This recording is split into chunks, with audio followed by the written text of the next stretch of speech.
हरि ओम वक्रतुंड महाकाय सूर्यकोटि समप्रभ निर्विघ्नं कुरु मे देव सर्वकार्येषु सर्वदा। श्री गणेश भगवान की जय।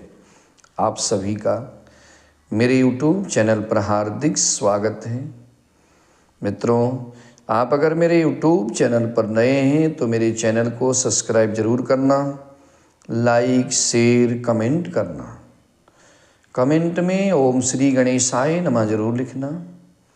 मैं आपको अपने YouTube चैनल के माध्यम से गणेश चतुर्थी के व्रत के बारे में विस्तार से जानकारी दूंगा।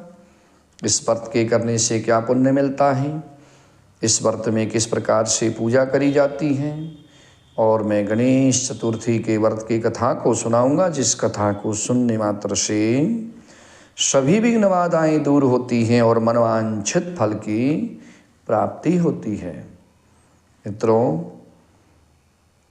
चैत्र कृष्ण पक्ष गणेश चतुर्थी का व्रत 28 मार्च 2024 गुरुवार के दिन है। जी हाँ, इसी दिन गणेश चतुर्थी का व्रत किया जाएगा।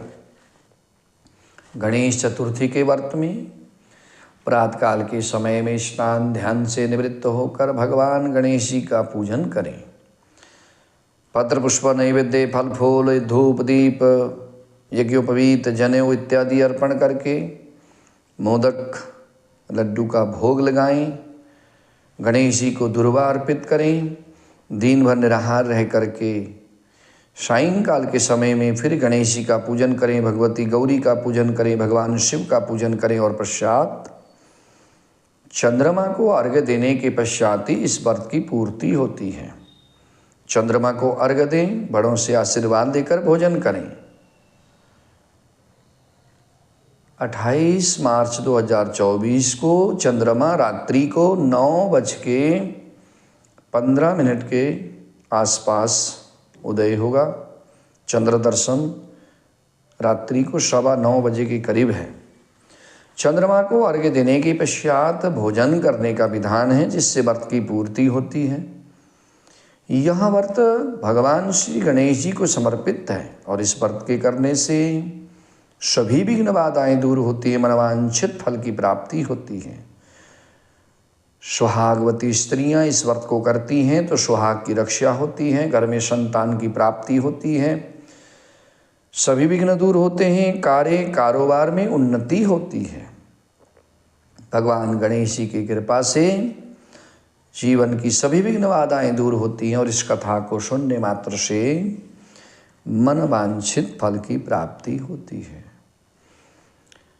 कथा सुनिए। पार्वती जी ने पूछा कि हे गणेश जी, चैत्र कृष्ण पक्ष की जो चतुर्थी होती है उस दिन गणेश जी की पूजा कैसे करनी चाहिए, इस दिन भोजन क्या करना चाहिए, चैत्र मास के गणपति देवता का क्या नाम है, उनके पूजन आदि का क्या विधान है, सो आप मुझसे बताइए। तो गणेश जी ने कहा कि हे महादेवी, हे माते, चैत्र कृष्ण चतुर्थी के दिन विकट नामक गणेश जी की पूजा करनी चाहिए। गणेश जी की पूजा में विकट नाम प्रयोग करें। दिन भर व्रत रखकर रात्रि में षोडशोपचार से पूजा करनी चाहिए। ब्राह्मण भोजन कराना चाहिए। पश्चात स्वयं व्रती को पंचकव्य, गऊ का गोबर मत इत्यादि जो पंचकव्य हैं उसका पान करना चाहिए। यह व्रत संकट नाशक है। इस दिन शुद्ध घी के साथ बिजोरे नींबू का हवन करने से स्त्रियां भी पुत्रवती होती हैं। जो बांझ स्त्री है उसको भी पुत्र की प्राप्ति होती है। हे माते, इसका इतिहास बहुत विचित्र है। मैं उसे कह रहा हूं, आप ध्यान से सुनिए। इसके स्मरण मात्र से, सुनने मात्र से ही मनुष्य को रिद्धि सिद्धि की प्राप्ति होती है। प्राचीन काल की बात है। सतयुग में मकरध्वज नाम का एक राजा हुआ। वे प्रजा पालन के प्रेमी थे। उनके राज्य में कोई निर्धन नहीं था। चारों वर्ण अपने अपने धर्म का पालन करते थे। प्रजाओं को चोर डाकू आदि का भय नहीं होता था। प्रजा हमेशा स्वस्थ रहती थी, कोई बीमार नहीं होता था। सभी लोग उदार, सुंदर, बुद्धिमान, दानी और धार्मिक थे। इतना सुंदर राज्य शासन होते हुए भी राजा को पुत्र की प्राप्ति नहीं हुई। राजा के यहाँ कोई संतान या पुत्र नहीं था। तब उसके पश्चात महर्षि यज्ञवल्ले की कृपा से उन्हें कालांतर में एक पुत्र की प्राप्ति हुई। राजा राज्य का भार अपने मंत्री धर्मपाल पर सौंप करके विविध प्रकार के खेल खिलौने से अपने राजकुमार का पालन पोषण करने लगे। राज्य शासन हाथ में आ जाने के कारण मंत्री धर्मपाल धन धान्य के द्वारा समृद्ध हो गया। मंत्री महोदय को एक से एक बढ़कर के 5 पुत्र हुए। मंत्री पुत्रों का धूमधाम के साथ विवाह हुआ और वे सब धन का उपयोग और उपभोग करने लगे। मंत्री के सबसे छोटे लड़के की बहू अत्यंत धर्मपरायण थी। चैत्र कृष्ण चतुर्थी के आने पर उसने भक्ति पूर्वक गणेश जी की पूजा की। उसका पूजन और व्रत देख करके उसकी सास कहने लगी, अरे क्या तंत्र मंत्र के द्वारा मेरे पुत्र को वश में करने का उपाय कर रही है। जब इस प्रकार से उसने कहा तो बार बार सास के निषेध किए जाने पर भी, बार बार सास के मना करने पर भी जब बहू ना मानी तो सास ने कहा, अरे दुष्टा, तू मेरी बात मानती नहीं है, क्यों मान नहीं रही है? मैं पीट कर तुझे ठीक कर दूंगी। मुझे ये सब तांत्रिक अविचार, ये सब मुझे पसंद नहीं है। इसके उत्तर में बहू ने कहा कि हे माते, हे सासू माँ, मैं संकटनाशक गणेश जी का व्रत कर रही हूँ। यह व्रत अत्यंत फलदायक होता है। अपनी बहू की बात सुन करके उसने अपने पुत्र से कहा कि हे पुत्र, तुम्हारी बहू तो जादू टोना पर उतार आई है। यह तो जादू टोना करने पर उतारू हो गई है। मेरे कई बार मना करने पर भी वे दुराग्रह बस नहीं मान रही है। इस दुष्टा को मार पीट कर ठीक कर दो। मैं गणेश को नहीं जानती, ये कौन है और इसका व्रत कैसे होता है। हम लोग तो राजकुल के मनुष्य हैं, फिर हम लोगों की किस विपत्ति को ये नष्ट करेंगे। माता की प्रेरणा से उसने बहू को मारा पीटा, अपनी घरवाली को बहुत उसने मारा। इतने पीड़ा सहकर भी उसने व्रत किया। पूजन उपरांत वे गणेश जी का सुमिरन करती हुई उसने बहुत विनती के साथ हाथ जोड़कर गणेश जी की प्रार्थना करने लगी, हे गणेश जी, हे जगतपति, हे लंबोदर, हे गणेश्वर, आप हमारे सास ससुर को किसी प्रकार का भी कष्ट ना दें। हे गणेश्वर, जिससे उनके मन में आपके प्रति भक्तिभाव जागृत हो। हे प्रभु, हे गणेश जी, आप कृपा करें। गणेश जी ने सबके देखते ही देखते राजकुमार का अपहरण करके मंत्री धर्मपाल के महल में छिपा करके रख दिया। बाद में उसके वस्त्र आभूषण आदि उतार करके राजमहल में फेंक दिए और स्वयं अंतर्ध्यान हो गए। इधर राजा ने अपने पुत्र को शीघ्रता से पुकारा, परंतु कोई उत्तर नहीं मिला। फिर उन्होंने मंत्री के महल में जाकर पूछा कि मेरा राजकुमार कहाँ चला गया। महल में उसके सभी वस्त्र आभूषण तो हैं, लेकिन राजकुमार कहीं चला गया। किसने ऐसा निंदनीय कार्य किया है? मेरा राजकुमार कहाँ गया? राजा की बात सुन करके मंत्री ने उत्तर दिया कि हे राजन, आपका चंचल पुत्र कहाँ चला गया इसका मुझे पता नहीं है। मैं अभी गांव, नगर, बाग, बगीचे आदि सभी स्थानों में खोज कराता हूँ।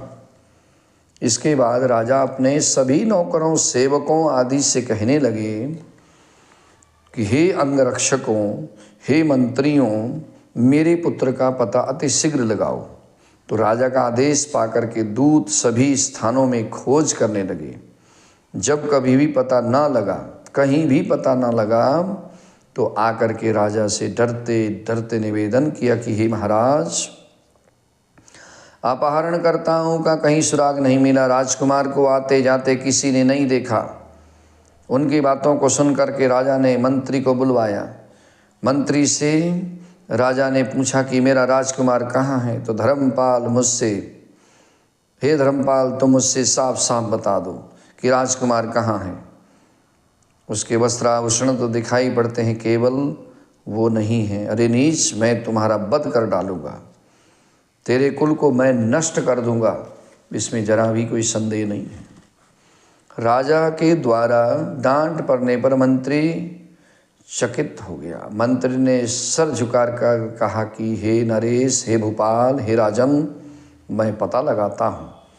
इस नगर में बालक अपहरणकर्ताओं का कोई गिरोह नहीं है और न ही डाकू आदि रहते हैं। फिर भी हे प्रभु, पता नहीं किसने ऐसा नीच कर्म किया और न जाने वो कहाँ चला गया।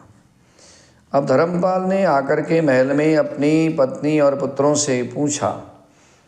अपनी सभी बहुओं को बुला करके भी उसने पूछा कि ये कर्म किसने किया है। यदि राजकुमार का पता नहीं लगा तो राजा मुझ अभागे के वंश का विनाश कर देंगे। ससुर की बात सुनकर छोटी बहू ने कहा कि हे दादाजी, आप इतने चिंतित क्यों हो रहे हो? आप पर गणेश जी का कोप हुआ है, इसलिए आप गणेश जी की आराधना कीजिए।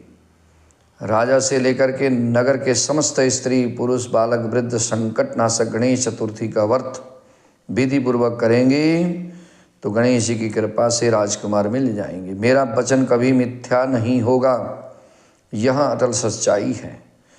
छोटी बहू की बात सुनकर के ससुर ने हाथ जोड़कर कहा कि हे बहू, तुम धन्य हो, तुम मेरा और मेरे कुल का उद्धार कर दोगी।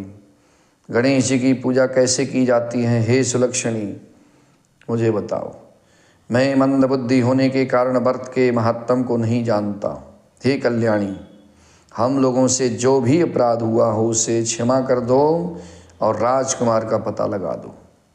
तब सभी लोगों ने कष्टनाशक संकटनाशक गणेश चतुर्थी का व्रत करना आरंभ किया। राजा सहित समस्त प्रजाओं ने गणेश जी की प्रसन्नता के लिए व्रत किया। इससे गणेश जी प्रसन्न हो गए। गणेश जी प्रसन्न हो गए। सभी लोगों के देखते ही देखते उन्होंने राजकुमार को प्रकट कर दिया। राजकुमार को देख करके नगरवासी प्रसन्न भी हुए, आश्चर्य में भी पड़ गए। सभी लोग बड़े प्रसन्न होते हुए, राजा के हर्ष की तो सीमा न रही। सभी लोग खुश हुए। राजा कहे उठे, गणेश जी धन्य हैं, गणेश जी की जय जयकार हो। साथ ही साथ मंत्री की कल्याणी बहू भी धन्य है, जिसकी कृपा से मेरे पुत्र को यमराज के यहाँ से लौटा करके ये लाए हैं। अतः सब लोग इस सुख समृद्धि को देने वाले, संतानदायक, कष्टों को निवारण करने वाले, विघ्नों को नाश करने वाले, विघ्न विनाशन गणेश जी के व्रत को निरंतर विधि पूर्वक करते रहें, जिसके करने से सभी के कष्ट दूर होंगे।